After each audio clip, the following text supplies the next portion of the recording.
ఒళ్ళు బలవనీయకు, పళ్ళు పొలవనీయకు.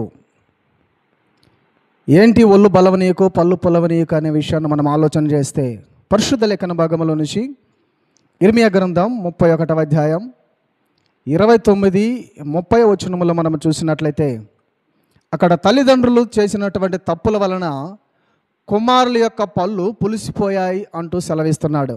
కానీ ఇప్పటికీ అలా అనరు. ఇక నుంచి ఎవడు ద్రాక్ష కాయలు తినునో వాని పళ్ళే పులుస్తాయి. అంటే ఎవడు శరీరపరంగా దేవునికి ఆయాసకరమైనటువంటి పనులు చేస్తూ పాపాన్ని చేస్తాడో వాడే మరణిస్తాడు, వాడి పళ్ళే పులుస్తాయి అనేటువంటి విషయాన్ని ఇర్మియా ద్వారా దేవుడు సెలవిస్తూ చూపుచున్నాడు. ప్రియ సహోదరి సహోదరుడా, మరి నీవు దేవుడంటే, దేవుని వాక్యాలంటే భయము భక్తి లేని వాడవగా దానవగా బ్రతుకుతూ, ఇష్టానుసారమైన బ్రతుకులు బ్రతుకుతూ, ఇదిగో నీవు పళ్ళు పులిసేటువంటి జీవితంలో ఉంటున్నావా? ఒళ్ళు బలిసినటువంటి లెక్కలెంతనంగా బ్రతుకుతున్నావా? ఒక్కసారి ఆలోచన చేసుకో.